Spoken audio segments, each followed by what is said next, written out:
Right, now we're going to optimize the notification center and the control center.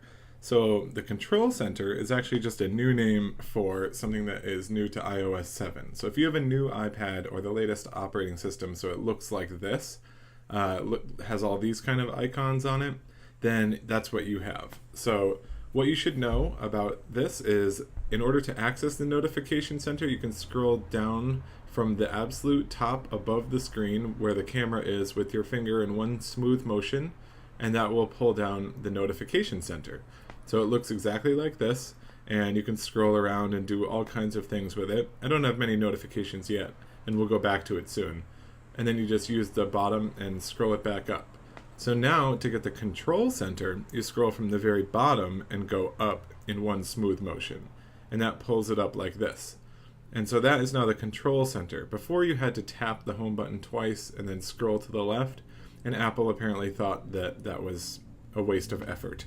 So in any case, we're going to go through what those look like shortly, but first I wanted to bring you to the settings screen. So in settings, you can click on or tap on notification center, and you can see all the various things that it can do. So you can access it on the lock screen, which means when the iPad has the lock screen on or the sleep button has been pressed, then you are good to go with notifications and the today view, which is cool. For the today view, which is what they call it, it gives you a summary of the day, which is like the weather and your reminders and also what you should know about tomorrow. So here's the today view. You can see it's mostly cloudy currently, 73, high will be 82, so pretty nice day today. All right, now we're going to go back up, and the next thing important to know is the notifications view. You can either sort it manually, which I wouldn't recommend, or sort by time. Sorting by time shows you the most important stuff that's coming up soon that you should know about. So I would leave that checked. Also, most of this stuff is good by default unless it's bothering you and you really want to use the notification center for just certain things. So if you want to use it for just, let's say, Maps and iMessage, then you can do that. So we'll go to iMessage, and it'll show you how it'll be presented in Notification Center and how you'll get alerts about it. So we chose banner, but you can also have up here alerts on the right. We'll leave it as banner. You can have a badge app icon, which is those little red dots. See under reminders right here, there's one reminder right there. So there's a little red dot. So we'll go back to settings now, and you can show on lock screen, show the preview, and it tells you what each one is, but basically showing a preview of the message in alerts, banners, and notification center. If you want to be alerted more than once, like twice, 3, 5, or 10 times whenever you get a message, so if you want either a noise or a vibration or whatever, then that is probably something you should check out.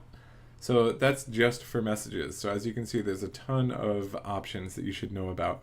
You can go through every single one of these and it'll all be presented in a similar way. So you can choose, your iCloud, how that is displayed in your notification center, Gmail, you can have the mail show up differently. Calendar, I think, is one of the most important ones. Make sure that is included and make sure that you have banners or alerts set up for that. That's very useful. Okay, so that's about it for Notification Center. So there's a lot that you should check out, and be sure to tap on each one of these, especially as you download new apps. Next, we're going to go to the Control Center. So this has fewer options, but it basically is telling you if you want to be able to view it when you're on the lock screen, which is when you need to wake up your iPad, or if you can access it within apps. So if you accidentally scroll from down to up, then it'll bring up the Control Center. So if you're playing a game that has lots of swiping and something, then you may want to disable that. So we're going to go here, and I'll show you the Notification Center. We're going to show you the Notification Center one more time. It doesn't have a ton of stuff in it just yet, but you can see that you have it'll tell you the App Store, things that were happening, and what you missed that you didn't see the notification of. And then there's also the Control Center down here. And the top left is the music that you should know about. So you can hit play and it'll start playing some music. And it'll basically just play all kinds of music that you have in your iTunes. So you can then adjust the volume on the bottom left. And we don't need to play the music right now. So then these circles in the middle here. So this one is airplane mode on the left, and then there's the Wi-Fi, and then Bluetooth configuration options. And then this moon is actually the do not disturb option, which will basically set up a period where you won't get any notifications like iMessage or anything like that. So if you're trying to focus or at work or in an important meeting, then you can put on the do not disturb thing, knowing that you'll check it soon. And then the last little circle is actually the orientation lock. So we'll tap that and I'll actually turn it. I'm turning the iPad right now, but nothing is happening. So we'll turn it off, and now you can see it will adjust itself. So there, that's what happens when you have the orientation lock on. So we'll bring this back up, and then over here it'll show you a timer. That is what that little button does. And then the last one is the camera icon, so that'll open up the camera app. So that's pretty cool too. So definitely a time saver right here. Bottom right is brightness. It may not change on the actual screen, but it's changing on my iPad.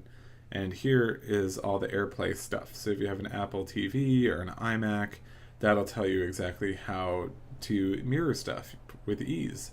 So that's about it for notifications and control center. I hope you configure them and spend more than a few minutes on each. Good luck.